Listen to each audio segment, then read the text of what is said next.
Just in case it wasn't clear to anyone, I don't like school. I just thought I'd alleviate any confusion, as I've been a bit vague and ambiguous on that point. I will never, ever advise anyone on ways to get their child back into school. If a child cannot bring themselves to go into school, their attendance rate is the last thing we should think, let alone care about. Their well-being always comes first. There is no such thing as school refusal. These children are avoiding a lot more than school anyway. They're avoiding life. It is life avoidance. School refusal does not exist. What we are witnessing is the world's refusal of autistic authenticity. For many of us, we are unable to enter the world as our true authentic selves. We can only do so under the guise of a mask. We recognise very early on that to be ourselves in the world essentially leads to our being punished for who we are. The mask is not a voluntary process. It is a trauma response. The housebound or room-bound autistic person is thinking rationally. Why the hell would they set foot in a world that invariably denies them the right to be autistic? To exist within the confines of one's bedroom as an autistic person is actually extremely rational and sensible.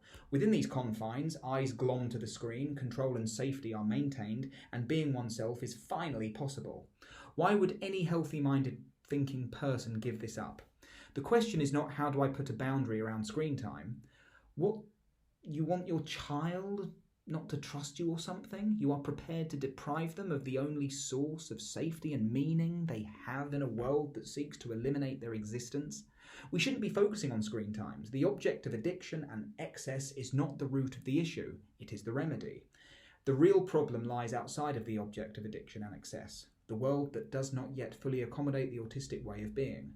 The autistic person in your life can't bring themselves to attend school or work and sits and plays video games all day in one room. You know what I say to that? Good. Fucking good. You think I'm being facetious? You think I want them to waste their lives? That couldn't be further from the truth.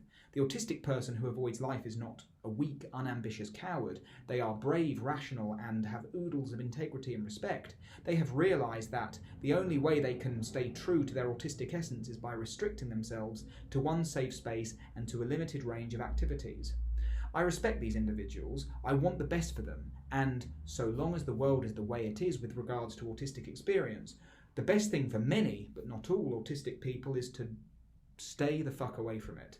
Our focus should be on how we can make the world a more autistic friendly place, not how we can get the autistic person to do anything.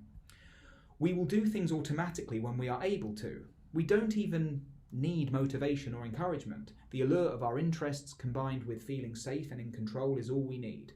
So yeah, fuck mainstream school. You will never, ever hear any advice from me as to how to improve your children's attendance ratings.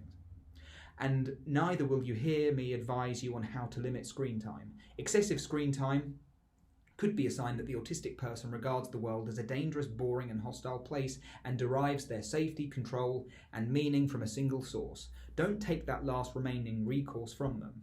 My expectation when it comes to school is if the child truly, sincerely enjoys themselves, is actually being educated, has genuine friends, and the school staff have gone out their way to educate themselves and meet all the child's needs. If this is the case for you and your child, why are you even watching this video? If there is a harsh truth to face, this is an extremely rare case. For the vast majority of us, school will fuck us up. We need an overhaul now.